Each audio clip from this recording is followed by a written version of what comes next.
Seperti contoh yang diberikan di dalam Matius 25 ayat 40 ini. Apapun yang engkau lakukan ya terhadap seseorang, engkau telah melakukannya untuk aku ya. Jadi itu contohnya seperti itu.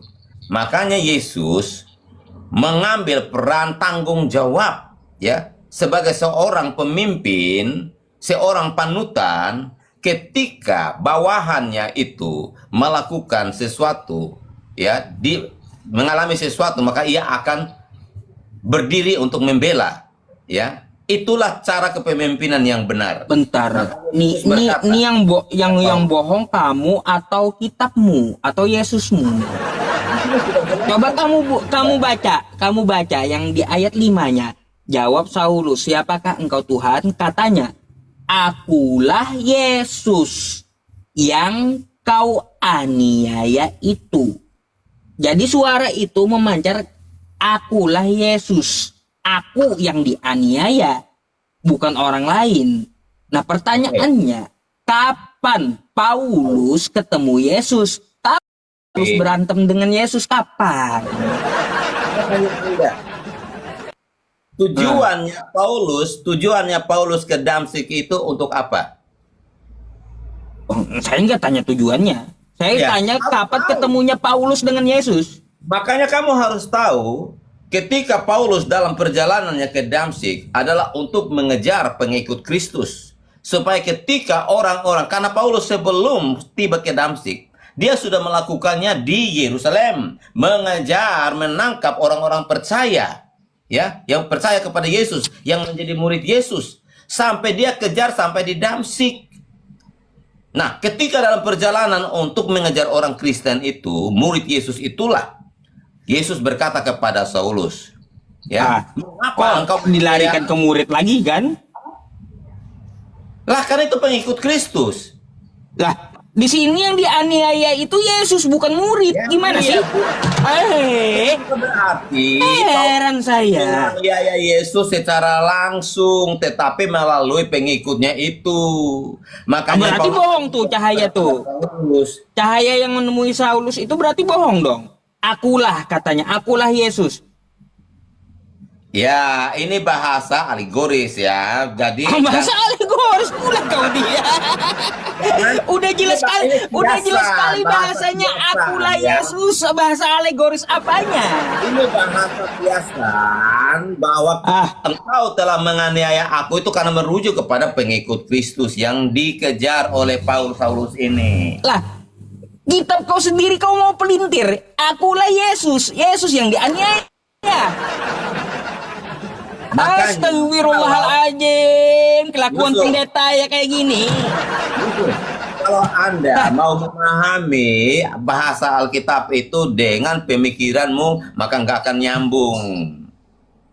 Ada, saya itu baca yang tertulis. Memang, walaupun dia tertulis seperti itu, tetapi itu bahasa kiasan. Kenapa engkau menganiaya aku, Saulus?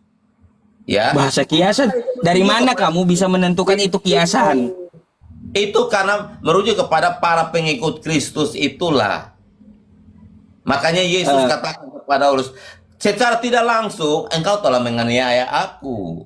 Karena itu nggak ada, kosakata kiasan di situ nggak ada. Dari bahasanya itu harusnya Anda seorang ustadz yang pintar bahasa Indonesia sudah harus tahu. Lah, kenapa Yesus kosakatanya jelas? Ya. Akulah Yesus. Makanya yang kau aniaya itu. Makanya saya tanya jelas Anda, kalimatnya. Kenapa dan tujuan apa Paulus itu mengejar pengikut Kristus? Tujuannya apa? Lah, di situ bukan berbicara pengikutnya, Yesusnya. Kau baca betul-betul kitab kau. Kisah para Rasul 9 itu bukan berbicara pengikutnya yang dianiaya, tapi Yesusnya, bukan pengikutnya.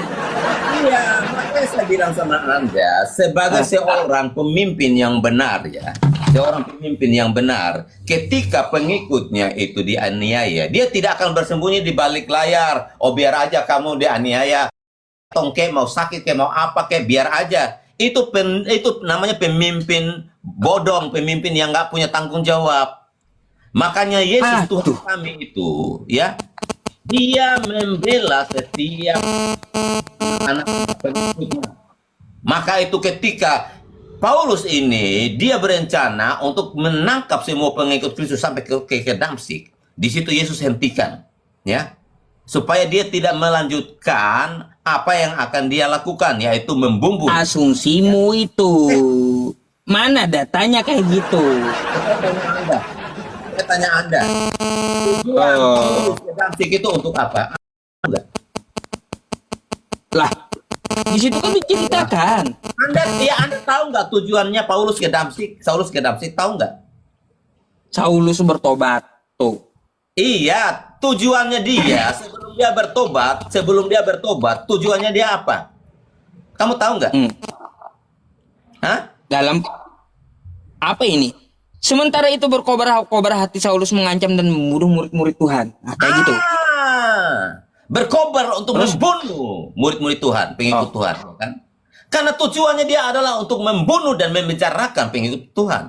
Makanya disitulah Yesus menangkap dia. Kenapa? Saya nggak nanyain itu. Jadi harus memahami konteksnya apa. Makanya kalian itu sesat karena apa? Hanya mencomot ayat. Lalu Kau yang pelintir ayatmu sendiri. Di sini Yesus ngomong, akulah Yesus, bukanlah akulah pengikut, bukan.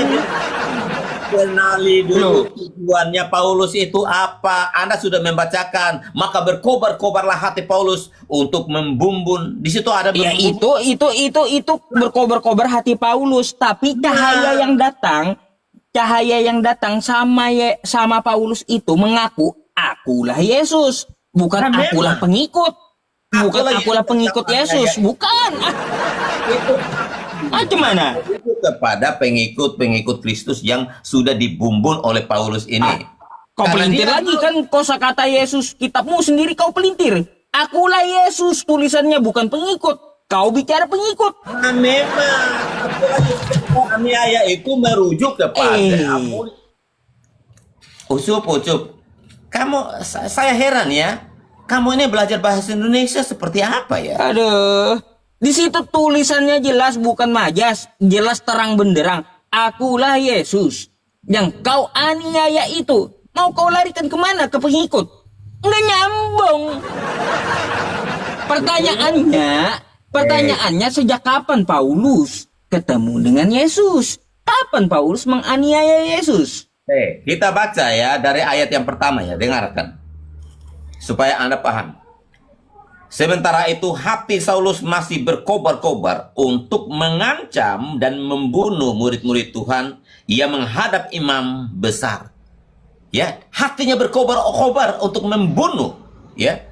Terus yang kedua, dan meminta surat kuasa untuk dibawa kepada rumah-rumah ibadat Yahudi di Damsyik, supaya jika ia menemukan laki-laki atau perempuan yang mengikuti jalan Tuhan, ia dapat menangkap mereka dan membawa mereka ke Yerusalem.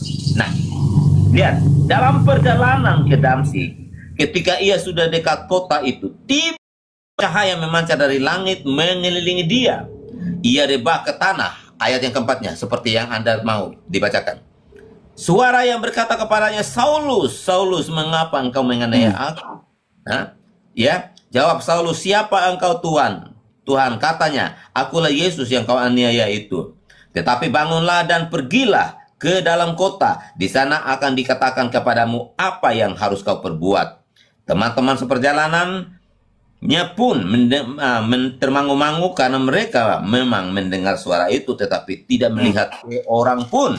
Ayat yang berikutnya. Saulus bangkit berdiri lalu membuka matanya, tetapi ia tidak dapat melihat apa-apa. Mereka harus menuntun dia masuk ke Damsyik. Selama 3 hari ia tidak dapat melihat, dan selama itu juga ia tidak makan dan minum. Di Damsyik ada seorang murid Tuhan bernama Ananias. Tuhan berfirman kepadanya dalam suatu penglihatan. Ananias, jawabnya, ini aku Tuhan. Firman Tuhan, bangkitlah dan pergilah ke jalan yang bernama. Sudah, saya bertanya hanya satu saja. Ya, kapan Paulus menganiaya Yesus? Makanya saya sudah bilang sama Anda, itu bahasa kiasan yang Bahasa kiasan, aduh. Ini bahasanya bukan kiasan. Ini jelas Yesus ngomong, akulah Yesus yang kau Kita aniaya lihat. itu kok kiasan. Kita lihat. Macam mana kau? Oke, coba Bang Yusuf. Ya, kasihan ini ada 4.400 orang yang nonton kita loh, Bang. Kita berpikir secara konstruktif ya. Dan dengan nalar yang baik. Abang kan sekolahan juga kan yang belajar bahasa Indonesia. Ya. Ketika Paulus mendengar suara itu, apakah Paulus melihat orang yang berbicara kepadanya? Itu kan bentuknya cahaya. Ya, cahaya. Artinya dia kan hanya mendengar suara tetapi tidak melihat seorang pun. Karena suara itu kan dari atas. Iya kan? Lalu di situ dikatakan, ini bahasa Indonesia loh, ini bahasa Indonesia, Ucup. Saulus, Saulus, mengapa engkau menganiaya aku? Saya tanya, kan Paulus tanya, Saulus tanya, siapakah engkau Tuhan? Lalu Yesus berkata, akulah Yesus yang kau aniaya. Apakah Paulus pernah bertemu Yesus secara langsung, kasat mata dan menganiaya Yesus? Tidak kan? Tetapi tidak kenapa kan? Yesus berkata, sebentar. Lalu kenapa di situ Yesus berkata, mengapa engkau aniaya aku? Menurut kamu, Paulus yang tidak pernah bertemu dengan Yesus, yang tidak pernah melihat Yesus, tetapi ketika Yesus berkata kepada Saulus, mengapa engkau Salah. coba berpikir Menandakan secara logika. cahaya itu berarti itu setan atau iblis yang menyamar yang ngaku Yesus itu berarti. Sudah tahu Paulus itu kagak pernah ketemu Yesus secara langsung ya. Kenapa Tiba-tiba kamu bisa framing bahwa itu cahaya yang memancar itu ngaku dirinya adalah Yesus. Akulah Yesus yang kau aniaya itu. Kapan Paulus pernah menganiaya Saya tanya Yesus? Gak ada. Kamu tadi framing bahwa itu iblis. Apakah Iblis menyamar itu. Oke, Iblis pun bisa jadi malaikat terang kata Paulus kan? Oke, sebentar. Saya tanya Anda. Apakah di situ dia memperkenalkan dirinya bernama iblis? Bukan. Lah, lalu kenapa kamu bilang itu iblis? Lah, Lah, dari mana? Iblis Oke. itu bisa menyamar, ya menyamar, jadi malaikat Gini, terang, oke. kan kayak gitu. Anda bertanya Itu kata sama Paulus saya. sendiri. Nah, gini, coba kau baca. Saya bertanya balik sama Akulah Yesus yang kau aniaya itu. Kapan ketemunya? Oke, Anda bertanya sama saya, kapan Paulus Yesus, ya kan? Walaupun Paulus tidak pernah bertemu Yesus secara langsung, ya. Berarti iblis nyamar itu, baik. ganggu. Baik. Oke, baik. Cahaya itu Di berarti mana? iblis menyamar ngaku Yesus. Baik. Di mana ada tertulis iblis menyamar? Nggak Di mana ada kalimat? tertulis iblis menyamar, nggak ada. Makanya jangan. Kita kan tuh pakai tebakan aja. Sudah tahu nggak pernah Paulus itu bagaimana? ketemu dengan Yesus. Bagaimana Nggak pernah Anda? ketemu gitu. Lalu tiba-tiba cahaya itu ngomong, "Hai Paulus, akulah Yesus yang kau aniaya itu." Bullshit, di mana pernah ketemu? Baik. Anda menuntut saya.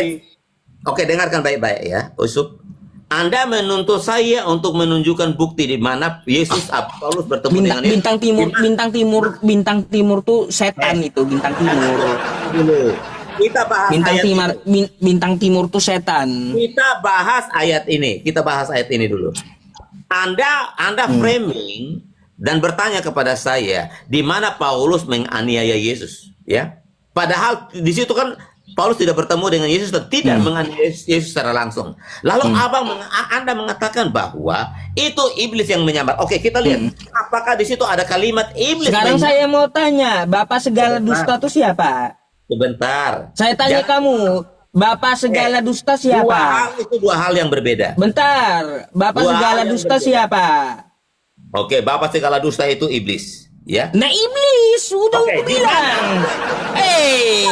Iblis di situ. Di mana ada Soalnya cahaya itu ngaku dirinya adalah akulah Yesus yang kau aniaya itu. pengakuannya. Berarti cahaya itu pendusta. Padahal Paulus dengan Yesus kagak pernah ketemu. Bapak segala dusta adalah iblis. Udah bilang. Di mana iblis pernah berkata akulah Yesus? Di mana iblis pernah berkata akulah Yesus? Gak ada kayak gitu. Kita secara dalil. Di mana iblis pernah berkata akulah Yesus? Gak ada. Kamu mau ngomong Lalu apa? kenapa kamu framing bahwa itu adalah iblis? Itu bukan framing. Oke. Karena itu bukan framing. karena apa? Cahaya yang muncul itu ngomong dusta dia. Nah, ini lagi. Padahal apa? Padahal Paulus dengan Yesus kagak pernah ketemu. Cahaya itu ngomong dusta. Bapak Oke. segala dusta adalah iblis kan? Baik. Gitu. Iblis kamar itu. Anda berkata bahwa suara itu adalah suara yang dusta karena dari cahaya itu.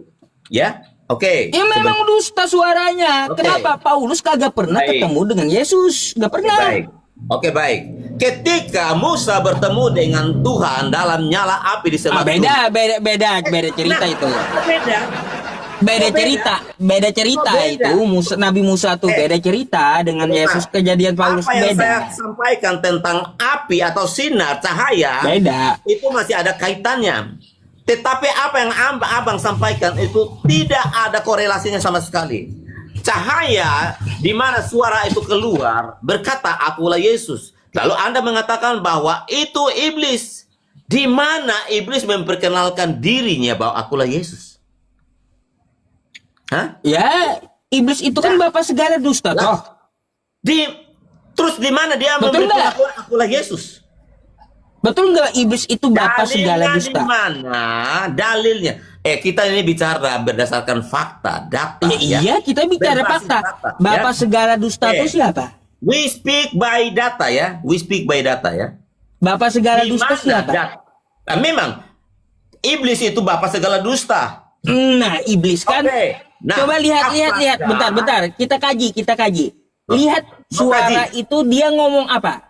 Akulah Yesus yang kau akulah Yesus. aniaya itu. Akulah Yesus. Ini akulah Yesus yang kau aniaya itu. Oke. Pengakuannya Ini siapa? bohong atau tidak?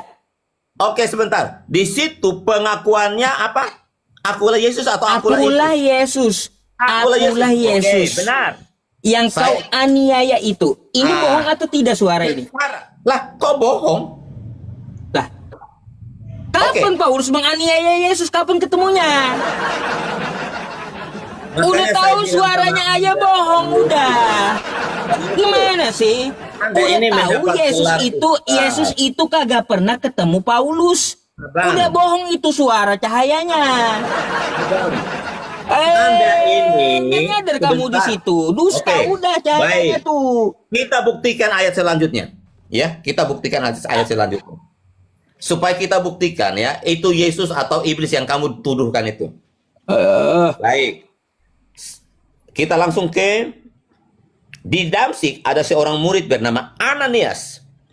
Tuhan berfirman kepadanya dalam suatu penglihatan. Ananias jawabnya, "Ini aku Tuhan." Oke? Penjahat, perampok Sebentar. pula yang kau adukan sama aku. Jangan kamu Ananias tuh Jangan kamu perampok. ini satu korelasi ya. Ananias tuh perampok. Ngapain aku ambil kesaksian perampok? Ngapain?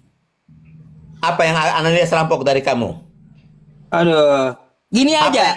Coba baca ayat 7. Sebentar. 7 coba baca Kamu ayat 7. sudah menghakimi Ananias. Apa yang Coba Ananias? baca ayat 7. Baca ayat 7. Oke, saya baca lagi ya. Jadi jangan hanya ambil ayat 7-nya saja ya. Oke, saya baca lagi. Teman-teman seperjalanannya pun termangu-mangu karena mereka memang mendengar suara itu tetapi tidak melihat seorang pun. Tidak. Di situ Oke. mereka mendengarkan suaranya, mendengar. Mereka mendengar suara itu, betul? Mendengar suara. Teman-teman tetapi Paulus, tidak melihat seorang pun. teman-teman buka Kisah Para Rasul 22 nomor 9 coba. Oke, saya sudah paham itu. Ke sana ya. Jadi coba buka dulu Kisah Para Rasul 22 nomor 9. Oke. Baca. Ya. Kisah 22. Saya sudah tahu Anda mau lari kemana. Kisah Para Rasul 22 nomor 9. Yeah, that's fine. That's fine. Ya. I know that. Ya. Saya tahu bahwa Anda akan memilih ayat itu. Kisah 22 ayat yang keberapa nih ya? 9. Ya. Orang-orang yang menyertai aku memang melihat cahaya itu, tetapi suara dia yang berkata kepadaku tidak mereka dengar. Pertanyaanmu apa? Nah, mana yang betul? Baik. Tadi Ya. katanya teman-teman Dua. Paulus dengar suara tuh. Ya. Tapi di sini ya katanya teman-temannya kagak denger. Mana yang betul ceritanya? Baik. Ya. Jadi gini ya, Abang ya. Abang, coba dengarkan baik-baik dan simak dengan hati yang terbuka ya. Kalau kisah para rasul yang menceritakan tentang pertobatan ini ditulis oleh Lukas ya. Jadi Lukas ini menulis berdasarkan kesaksian yang dia dapatkan dari orang-orang yang menyertai Saulus ini. Sementara yang menulis di kisah 22 ini Paulus dia menuliskan tentang pengalamannya dia. Jadi dua-dua ini adalah benar karena Lukas Kok benar dua-duanya? Mana Sebentar. bisa? Makanya dengarkan dulu. Yang satu ngomong temen-temennya kagak denger. Yang Baik. satu ngomong temen-temennya denger. Mana yang mau dibetulkan? Jadi kalau di kisah 9 itu ditulis oleh Lukas berdasarkan apa yang dia dengar ya dari kesaksian orang-orang yang menyertai Berarti Paulus. kau salahkan Lukas tuh. Sementara Paulus di kisah dua-duanya ini dia menceritakan pengalamannya dia, ya. Jadi kita sendiri pembaca ini juga pasti memahaminya dengan cara Paulus menuliskan seperti ini, ya. Berarti benar juga. Ya kita Masa gini. satu kesaksian dua perbedaan kesaksian, satu kejadian dua persaksian yang berbeda, aneh gitu loh. Jadi gini Abang ya. Mana yang betul? Karena yang menulis ini dua orang berbeda. Kalau satu orang saja yang menulis pasti akan tetap sama. Ya. Berarti ada salah satunya tuh. Yang mana yang salah? Oke. Kita ini kan membaca sesuai dengan apa yang ditulis oleh Lukas di kisah para rasul 9-nya, ya. Jadi kalau Lukas itu ketika dia menulis, dia mendapatkan kesaksian seperti ini, ya dia menulis seperti apa yang dia dengar. Kalau aja ketika dia menulis itu, dia dengar langsung dari Paulus, maka dia akan mengkisahkan hal yang sama. Jadi perbedaan di sini bukan terletak di mana yang salah, mana yang benar, tetapi berdasarkan penulis-menulis. Yang saya heran informasi yang itu dia dapatkan. satu kejadian, kenapa ceritanya bisa beda? Kenapa? Kalau kita mau melihat kepada Lukas ketika dia mau menulis Injil Lukas itu, dia kan katakan kepada Theophilus, dia telah menyelidiki segala sesuatu peristiwa tentang Yesus, mulai dari kelahirannya bla bla bla sampai kematiannya. Jadi itu kesalahan Lukas, Lukas dalam penyelidikan gitu. Bukan salah dia dalam penyelidikan. Atau sih yang kayak gimana yang betulnya? Makanya dengarkan dulu apa. Pengakuan Paulus kamu betulkan, penyelidikan Lukas kamu betulkan, padahal kedua-duanya tidak sama. Itu salah satu pasti ada yang salah. Ini bukan bicara tentang mana yang salah dan mana yang benar, Abang ya. Makanya saya bilang tadi, ini benar, dua-duanya benar berdasarkan penulisan masing-masing. Mana bisa dua-duanya benar? Yang satu ngomong temennya tidak mendengar, yang satu ngomong temennya mendengar. Oke, baik. Mana Jadi gini, bisa dua-duanya benar? makanya saya bilang sama Abang, Waraslah dikit. yang menulis kisah para rasul 9 ini menceritakan tentang pertobatannya Paulus, ini kan Lukas ya. Lukas yang menulis ini, makanya dia mendapatkan informasi sesuai dengan yang ia dengar. Dia tulis berdasarkan sepengetahuannya dia, kejujurannya dia menulis. Tetapi kalau Paulus, sebentar, ketika Paulus dia memberikan kesaksian menurutnya dia sendiri, Dia kan berdasarkan apa yang dia pahami, apa yang dia alami. Lalu Jadi kenapa ceritanya berbeda?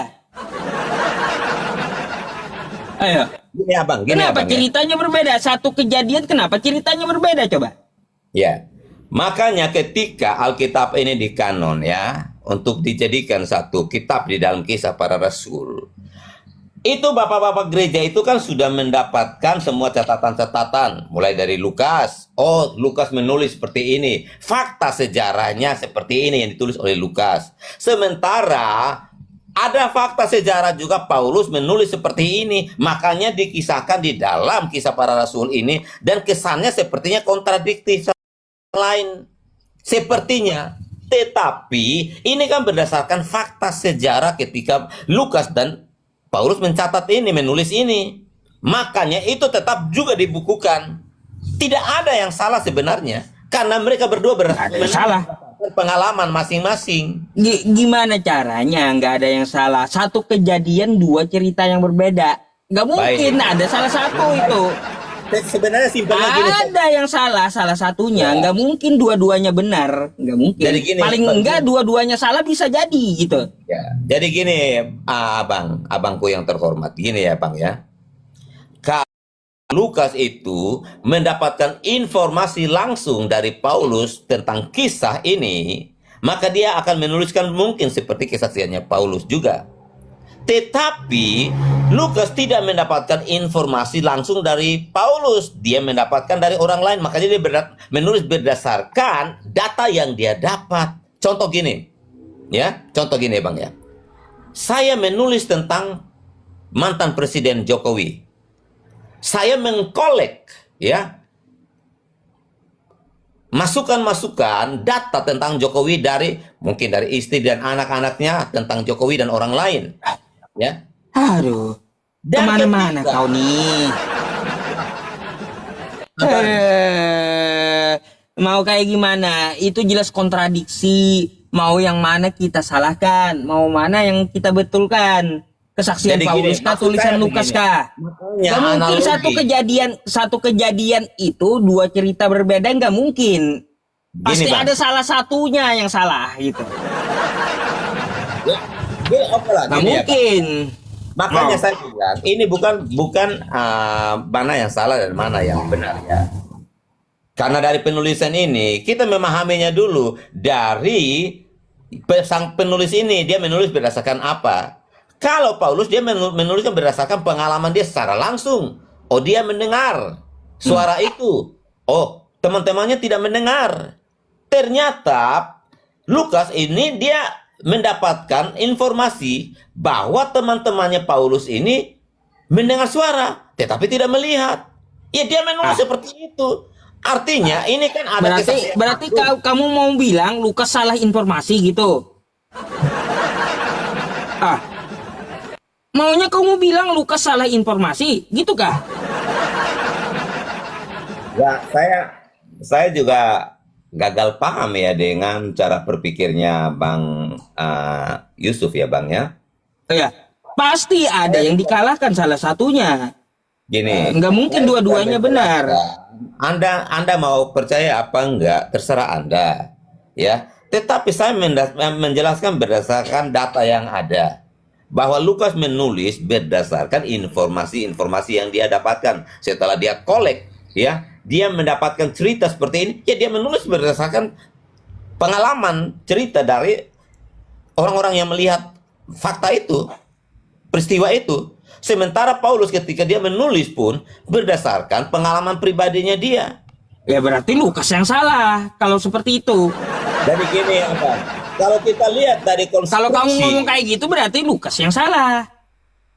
kalau kita lihat dari konstruksinya di ayat yang pasal yang 9 itu kita baca ya Bang ya.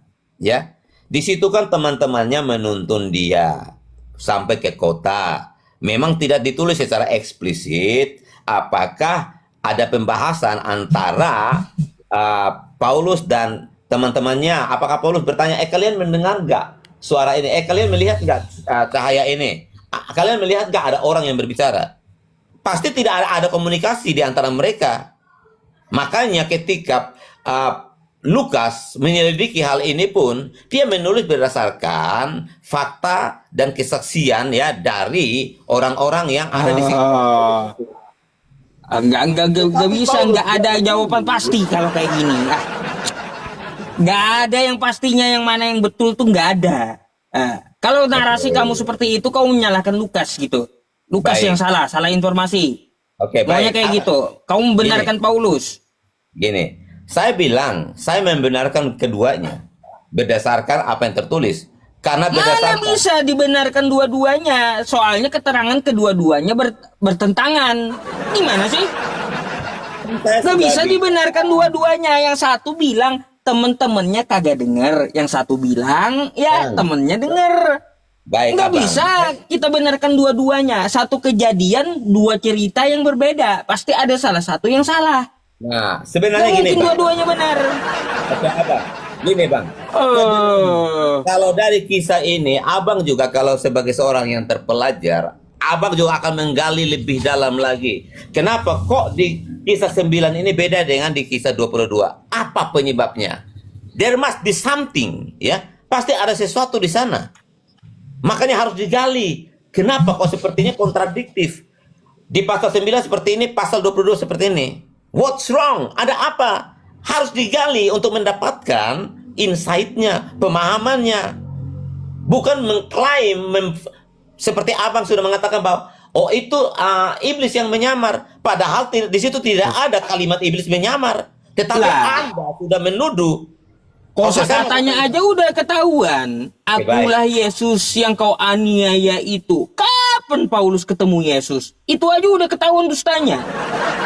Oke. Baik, Abang, saya Bapak mau- segala dusta itu adalah iblis. Oke, baik. Nah, gitu. Abang. Baik. Boleh nggak saya bertanya Abang sesuatu? Apa pula? Oke, baik. Maaf sebelumnya buat Bang Yusuf, rekan-rekan Islam yang ada di bawah, para penonton, izin untuk saya mau bertanya. Saya tidak sedang mau menghujat atau apa, tapi saya hanya mau mencari kebenaran saja ini. Abang, menurut Abang, Al-Quran itu adalah firman Allah? Jadi ini kita pindah tema gitu. Ya, pindah tema sebentar. Saya pengen tanya aja. Saya juga mau belajar. Oh, pindah tema udah. Oke. Apakah Pindah tema. Nggak sanggup lagi teman-teman bahas tadi ya. Ya, oke. Let's say Oh, lagi. lari udah dari pembahasan Baik. yang tadi, Bah. Oke. Sekarang saya mau tanya, Aduh. Al-Quran itu firman Tuhan? Ya sudah, saya ini adil ya teman-teman. Giliran saya ditanya katanya. Baik. Oke. Firman Tuhan. Dah. Baik, firman Tuhan. Artinya ketika mulai dari Muhammad menerima Quran itu, wahyu itu, ya, sampai hari ini seharusnya Al-Quran itu bahasanya tetap betul, cara bacanya juga tetap sama, betul? Terus Ya, kamu jawab dulu. cara baca bisa beda. Kok bisa beda? Lah, dialek orang gimana?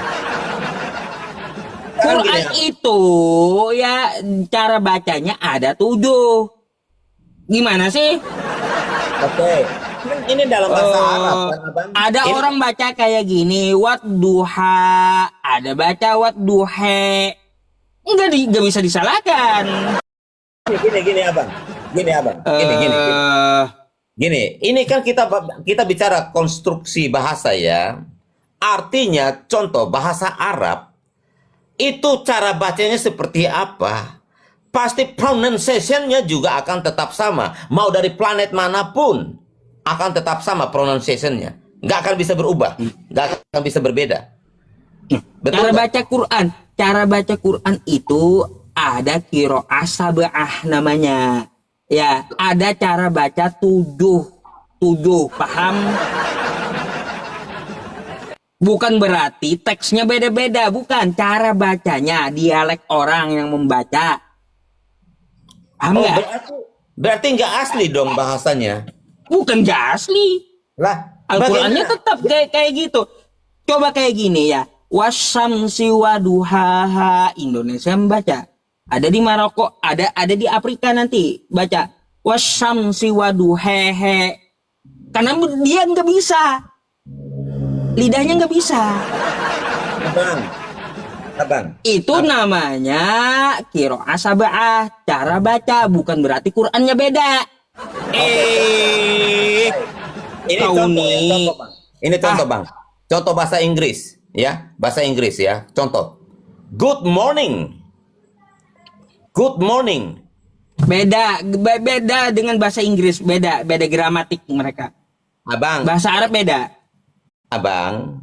Makanya ini kan bahasa Tuhan ini kan dalam bahasa Apanya? Arab, iya kan?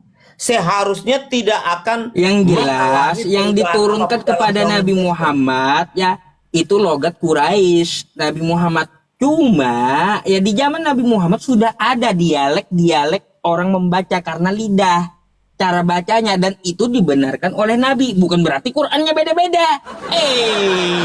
Baik. Makanya nih saya contohkan wadduha walaili ija saja ma wadda'aka rabbuka wa ma qala. Ada baca kayak gini, wadduha walaili ija saja. Nah, ma wadda'aka rabbuka wa ma qala. Tuh ada orang baca kayak gitu. Ini kan katanya. Itu namanya qiraah sab'ah, bukan berarti Qur'annya beda, dialek orang membaca. Paham? Kenapa, Abang? Kenapa tanggal 16 Juli 1924 ya, itu para petinggi Islam dari seluruh dunia, ya para kiai dari seluruh dunia bertemu di Kairo ya untuk merevisi Quran itu. Karena Quran Itu Indonesia bukan beda. revisi. Bukan revisi. Jadi Al-Quran Itu nggak pernah menyelaraskan rasemnya. Mau logat yang mana yang kita pakai. Gitu. Bukan merevisi. Itu rasemnya yang disepakati supaya seluruh dunia sama, kita pakai apa yang umum gitu, karena cara bacanya ada 7. Jadi kita sepakati yang mana, apakah kita mau mengikuti Warsh atau kita mau mengikuti Hafs. Itu yang dibicarakan mereka, bukan direvisi. Berarti Ngaco. Prof siapa Siri ini? Munim Siri ketika dia Kamu berkata, insiri udah saya jawab tuh, di PT saya ada. jadi lebih pintar abang dari Munim Siri ya? Beliau juga pintar. Lalu kenapa Beliau- ketika dia berkata bahwa Gini, insiri itu betul penjelasannya. Kalian yang memahami yang sengklek gitu loh. Yang beliau bahas itu masalah harokat, rasem. Kamu nggak ngerti rasem. Mun insiri itu membahas rasem dia. Rasem di zaman apa yang mau dipakai gitu. Nggak bakal ngerti kalian gitu. oh ya, saya sepakat, saya setuju bahwa memang kami Kristen nggak memahami Al-Quran ya. Tapi ya bersyukur bahwa Islam itu memahami Alkitab lebih dari Kristen ya bang ya. Ya. Oh, jelas Islam itu Oke, baik. kutu buku. Pasti Baik. belajar gitu. Oke, di mana tertulis di dalam Al-Quran berkata bahwa Islam itu lebih memahami Alkitab daripada Kristen. Sementara Quran sendiri berkata bahwa jikalau engkau tidak memahami kitab tersebut, ke situ lagi. tanyalah kepada ahli kitabnya. Apa yang ditanyakan? Sebentar.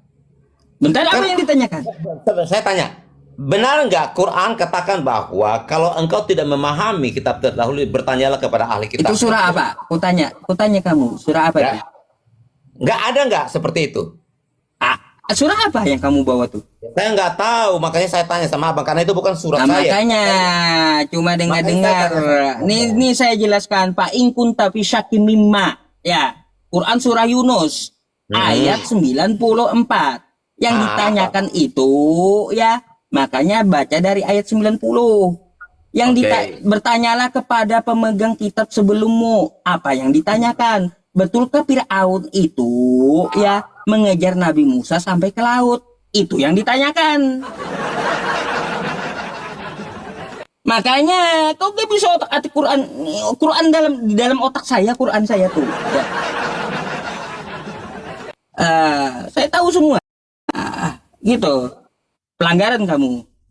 Kenapa pelanggaran tuh? Aduh, pelanggaran kan?